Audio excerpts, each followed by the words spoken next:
জামাইষষ্ঠী উপলক্ষে কার বাড়িতে কী কী রান্না হয়েছে আমাকে অবশ্যই বলবেন।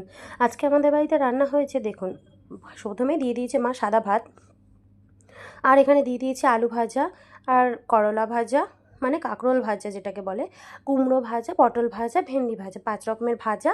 এখানে আছে হচ্ছে ভেটকি, বড় ভেটকি মাছের সর্ষে বাটা দিয়ে বেশ মাখো মাখো করে একটা তরকারি, আর এখানে আছে চিকেন। দেখুন দেখুন দেখুন, বড় জামাইয়ের পিসে লেগ পিসটাই দিয়ে দিল। জামাইষষ্ঠী মানে কি শুধু জামাইরাই খাবে, মেয়েরা কি খেতে পারবে না?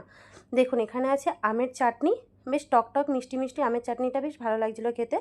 আর এখানে দিয়ে দিয়েছে মা গোটা একটা আম।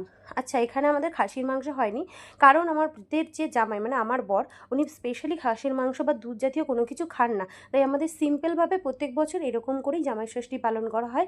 তারপরেও আপনারা জানেন এখানে আম যেটা দেওয়া হয়েছে আমার বর খান না, তো যার জন্য আমটা উনি আমাদেরকে দিয়ে দিয়েছেন। টক উনি খান না, সেটাও উনি দিয়ে দিয়েছেন। মাছটাও উনি দিয়ে দিয়েছেন, উনি শুধু চিকেন দিয়ে আর ভাজা দিয়ে ভাত খেয়েছে। তার থেকে বড় কারণ হচ্ছে আজকে আমরা মন্দারমণি দিয়ে সবে ফিরেছি, তো এসেই অতটা খেতে ইচ্ছা করছিল না। আর মা এখানে দেখুন কত রকমের মিষ্টি সাজিয়ে দিয়েছে, মিষ্টিগুলো খেতে কিন্তু দুর্দান্ত।